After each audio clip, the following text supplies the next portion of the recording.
Hey there, everybody. It is April 22nd, Monday. Um, I guess it's not the last Monday of the month, but we're getting close. April is passing us by. We're getting on ready to May. Yesterday was kind of a breezy, cold day, but today is looking like it's showing promise.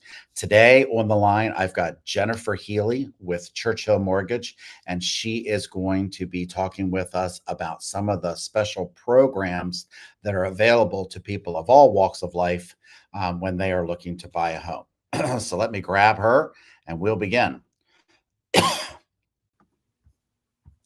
Hey, Jennifer, how are you doing today? I'm well. How are you? Good.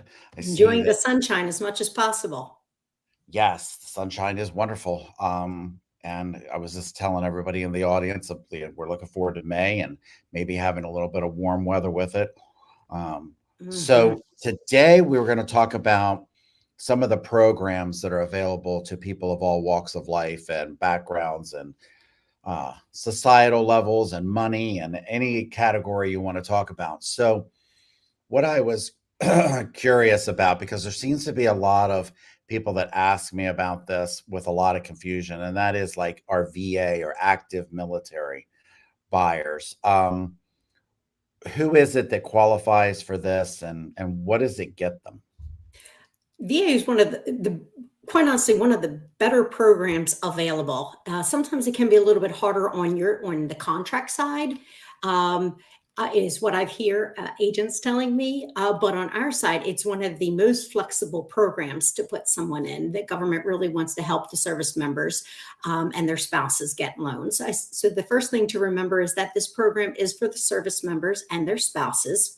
No fiancés, no children can be on the loan, but service member and spouse. Or if the service member has passed, the departing spouse can use the financing as well.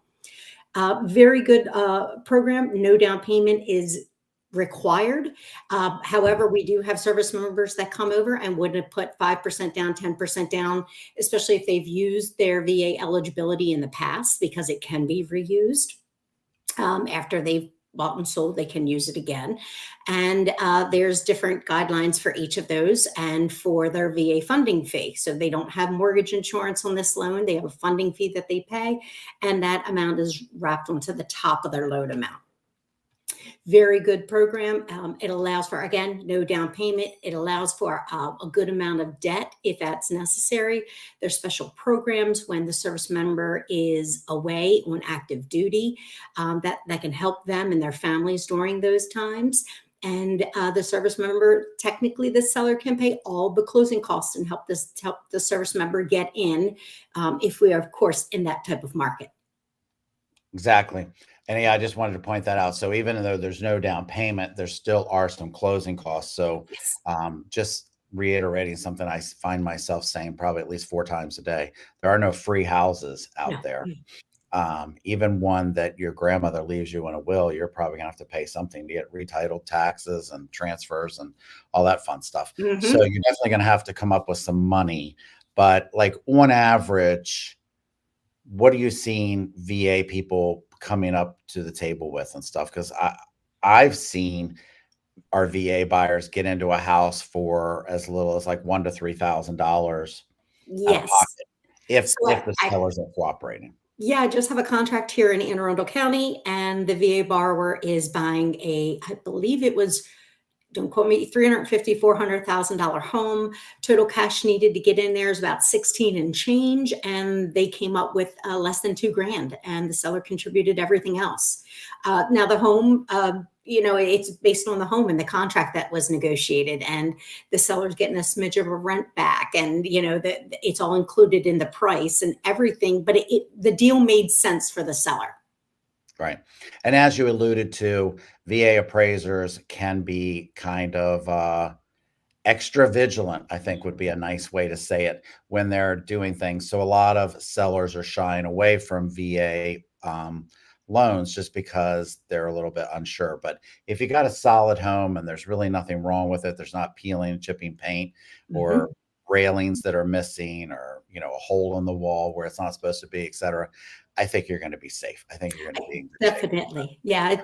And I was really shocked, but I've played around with the multiple list, and it's amazing when you hear people saying, "Oh, there's not a lot of VA loans being accepted."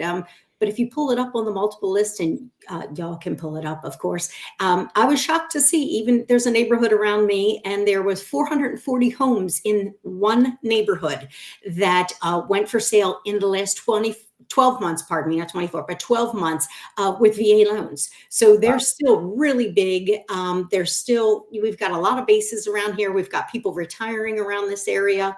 And so I think that, I think people start saying that before they actually look at the data. Yeah, it's based on their feelings, and I believe in hard data because a lot of people. This is another one that people are throwing around. They're saying that people have 3%, loans on their house, and nobody's giving up a 3% loan to get a new loan. I just heard a statistic Tons. the other day from a very reliable source that 56% of the people who have bought homes in the last year had a 3% loan on the house that they were selling. Most definitely. And when we do that, I always say, let the math do the math, and you're a math guy. Yeah. So I know that you do the math too. But when we're dealing with inflation the way we are, we're having lots more individuals that don't have savings accounts the way they once did, and that are utilizing their credit cards more than they have in the past. And when you look at the data and you do the math for individuals, that 3% rate, though it is sexy to have a conversation about, when you're looking at all the other debt that people have and not a lot of savings, it's a different conversation. So when you're looking at a seller that had a 3% rate that is now selling their house, paying off all of their debt, and acquiring another house when we know rates are going to drop and they're going to be able to refinance, and they're looking at that payment, it's you just got to let the math do the math for people. It Yep. makes a big difference. Yep, definitely. So let's talk about, you kind of alluded to that. Let's talk about first-time home buyers a little bit as well. So you don't have any clue what you're doing. You don't have a lot of money saved. You maybe have $4,000 or $5,000 in an account or something like that. And someone comes to you and says, "I'm a first-time home buyer." What are some of the first things you're talking to them about? One of the first things that we're doing is we're having a conversation about credit, because everything that we do in the mortgage industry is based on your credit score. We have, now don't get me wrong, we have no credit score loans. So they do exist. They're conventional loans. We also have it with FHA. They do exist. It's out there. With that being said, the majority of the loans that individuals want is with a regular credit score. So if people don't know what their credit is, or they may have a blip on it, especially somebody that's not done this before, and if, let's say, your lease is not expiring for a year, check your credit. Let's see if there's anything that's on there that needs to be addressed, and then let's take the time to address it. It may be something that's outdated. It may be something that's old. It may be something that doesn't exist anymore, but we just have to take the time. We do something called a soft pull, which it doesn't affect your score at all. And also, when mortgage companies pull your credit, it actually doesn't affect your score. And this is right from TransUnion, Equifax, and Experian. This is not something that I'm saying or my company. This is what we're being told. It does not affect your score when mortgage companies pull. Consumer, you pull credit card, they're going to pull you. But not when mortgage companies do it. So it's really important to know that. And correct me if I'm wrong, credit scores range from 450 to 850, right? They say 350 to 850. Oh, 350. Yeah, Wow. they can drop that low. Have you seen Yeah. any 300 credit scores? I've seen in the high 300s Oh, wow. before. That's And quite a amount. they're solidly, typically, once they have cash to handle the discrepancy, that's typically about 2 years away from being able to purchase something, just in general terms, because you have to have something, you have to have good history. If the credit scores go from 350 to 850, and typically we consider 600 a good score. I think that's kind of generally accepted, right? In the 600s, good score. Yes.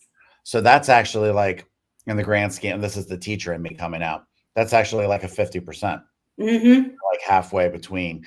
The point I'm trying to make is that a lot of times people think because they've had something go wrong or they didn't pay a bill or Comcast keeps hounding them for that cable box they didn't return or what other craziness they have on there. They just are so down on the dumps. And I feel like we need to get the message out there that you probably have better credit than you think. And it's just Most definitely.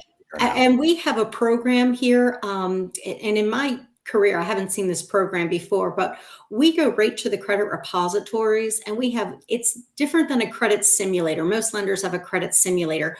We actually go right in there and not only do we have a what if simulator, but we go in and we say, if we need this score with TransUnion, Experian, and Equifax, all of them, and we need this to be 640 for a particular program, we put it in there. It tells us exactly what to do and it's not me telling you, it's the credit bureaus telling the client exactly what to do in this timeline in order to increase this score to this amount. It's very cool. And people appreciate that. And they're like, I know with certainty exactly what to do in order for my credit score. And then I'm the one that typically follows up when there's people that are in that predicament once a month and saying, okay, where are we at with X, Y, and Z? Have you gotten that done? And this is not something that we charge for. This is not a credit repair. This is just what the credit bureaus are telling us that people need to do in order to attain a certain score.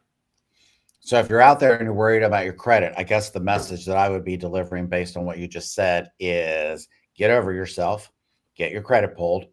Let's take a look at what it is. It's just like if you're sick, go ahead and go to the doctor. Yep. Let's figure out what it is, get the right medicine, treatment, etc., operation, whatever it takes. Right. I imagine if it's 350, they're going to need an operation.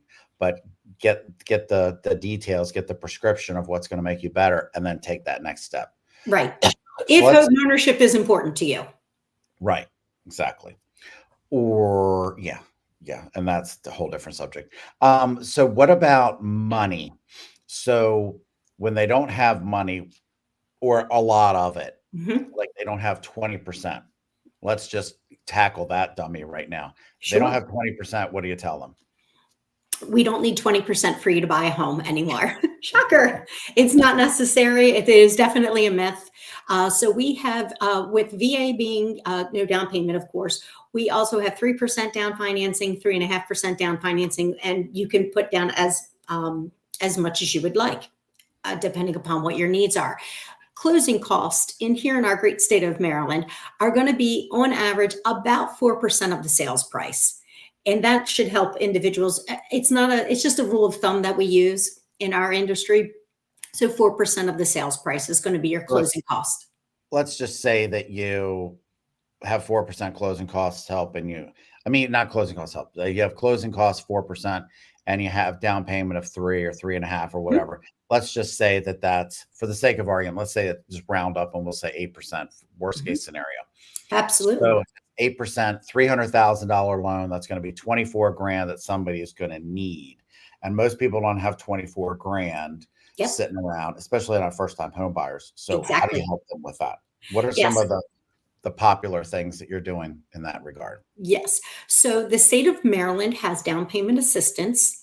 And so the state of Maryland, if you qualify, they're looking at your household income, and it's different per county that you purchase in. And it also matters if you're buying in a targeted or non-targeted. And without going into much detail, if you're buying in an area that they want to rejuvenate, which is a lot in Baltimore City and different areas, they give out more money in those areas. They change the qualification of the income in those areas. So the state of Maryland can give anywhere from 3% all the way up to 6%. Again, it's depending upon your credit score. It has to depend upon your household income as well, and the amount of debt that they allow you to have. So it's a very good program. Like I said, they give anywhere from 3 all the way up into 6%. There's another program out there called the Essex Grant, and that helps with down payment assistance as well. That typically goes with an FHA loan, which we haven't discussed yet, but that's a 3.5% towards your down payment as well. So that's another program that is extremely helpful and is not credit score driven, which is huge in our industry. So we don't have to worry about a credit score on that one. You said Essex? Essex, E-S, like like the city, like the city, Essex. but it doesn't have anything to do with Nothing Essex. to do with Essex. It's just the Just wanted to name of the grant. clarify that. You don't have to buy in Essex. You No. can, but you Yes. don't have to. Okay, Yes, got it. just the name of the grant. And Got it. so, and there's other programs out there. There's Federal Home Loan Bank, FHLB, which gives again anywhere between 7,000 or 5,000 all the way up to 12 and a half. There's programs that do exist. They're focused on household income. So if you have an adult son that's 18 living with you, and even though he's not responsible for that mortgage payment and his name is not on that mortgage, because he is over 18, his income is included in this qualification, which does seem horribly unfair to most people. However, we don't get to make those guidelines. We're just required to follow them. So the FHLB, that program is actually something you don't have to pay back if you live there for a while, right? Correct. Well, right now, let's preface it with all these guidelines can change at any time. And it all depends on when you got your the FHLB, because they're always making changes to those. Well, not only to FHLB, but all of these guidelines. Gotcha. Even the Maryland Mortgage Program, they've changed that over the years. And the Maryland Mortgage Program now is self-funded because they do eventually want that money back when you refinance or pay the house off or Most sometime in definitely. the future. Yes, and they're looking at a dollar. They're only looking at the dollar amount that they've given you to get that money back, because there are in different states they do require appreciation, 50% of your appreciation. Luckily, we're not in one of those states. Wow. But Yes, will we be sometime in the future? So yeah, I mean, what you're telling me right now, I hear you loud and clear. It's like now is better than later. Yeah, I say that every day as well. I mean, most people definitely. ask me when they should buy a house. I'm like, you should have already bought a house. But since you haven't, let's get that out of the way now and let's get in there. I was reading this morning because I'm such a nerd and always reading financial reports and stuff that corporations are buying up housing at an unprecedented rate, Yeah, and then they're turning around and they're renting these things out with professional management companies, they are. and it's basically the report I was reading was a little harsh to say the Yes, least, but what they were saying was not untrue, and that was it's in an effort to keep you renting, to keep you down, and to keep you from owning anything so they're that you're building an wealth. owner. It's Yeah, kind of like a full circle back to, hundreds of years ago when your rights only came when you owned something. definitely. And it's very scary out there. And the on the other side of that, which is something that we see a lot of the real estate, the big, the Barbara Corcorans out there talking about, is that people wait to buy and they're waiting for rates to drop. And when rates are supposed to, at the end of 2024, drop by, they're thinking a quarter, three times, so three quarters of a point. If that happens, people are going to flood the market and home values are going to appreciate even faster than they have been. And people don't understand that's going to price a lot of people out of them already a high priced market right now, at least here in the state of Maryland. And that's one of the things that we're most concerned with. I know I helped my kids get a house because I was nervous about that. Like, if they wait, what happens when those prices go up? Yep. And Oh yeah, because competition is the number one thing to most drive prices definitely. up. We're already seeing that in a spring market with no correction in rates. We're seeing people bidding 10% over list price Isn't again, that something else? like Again, back to COVID days. yes. It's a And little then scary.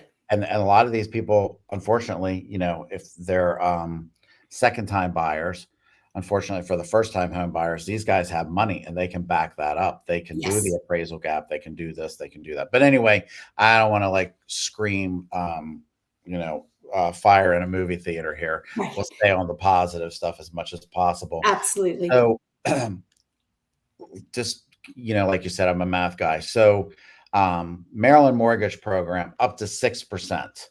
Yes. FHLB can be, and then there's also a FHLB Heroes program, which goes a little bit above that. And that's for like fire, police, hospital, Yes.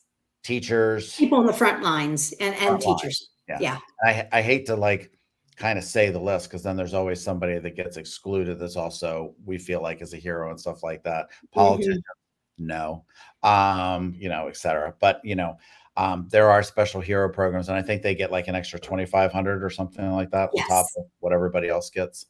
And So again, the programs are always changing, a tweak here and a tweak there. That's where we are right now. And it's just to keep your eye on those programs. If you do need the down payment assistance, especially the ones that don't have to be repaid back. So if you just got the FHLB, I mean, not FHLB, if you just got the Maryland Mortgage Program, because I know the FHLB is definitely for a lower tier of income. And like you said, with the 18-year-old, I mean, who doesn't have an 18-year-old living with them? I mean, Right. I have a 21-year-old living with me. So, same thing. But if you got that 6% subtracted from the 8%, it looks like then for an average $300,000 house, you'd be responsible for about $6,000 worth of your own expenses. So let's Absolutely. just say, for the sake of argument, that you only have 3 or you only have 4.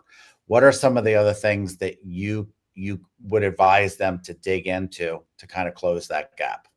So there's several things that we're seeing right now. I'm gonna skip over the fact that we could ask the seller to contribute to the buyer's closing costs, Well, or that that's definitely worth mentioning. I mean, you can still get seller contribution as long most as definitely. they're And some offering it. people, as long as the value of the home is there, sometimes they increase the sales price by a couple thousand to get that money back as well, depending upon, your realtors explaining to you the value of that home and what they believe it's going to appraise for. So that's important. We have seen people dig into savings. We have seen people that are digging into a 401k. We have seen individuals that are reaching out to family members and getting gifts.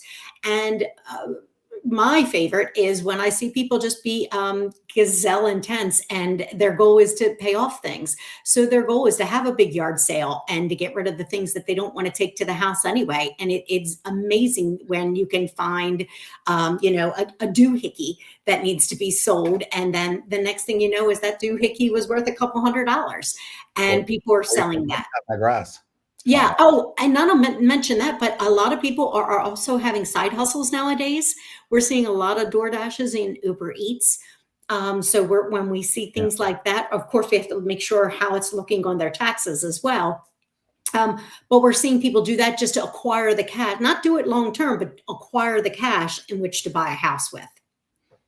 Yep, definitely. And that's an easy way to close that gap. It's oftentimes a very small gap.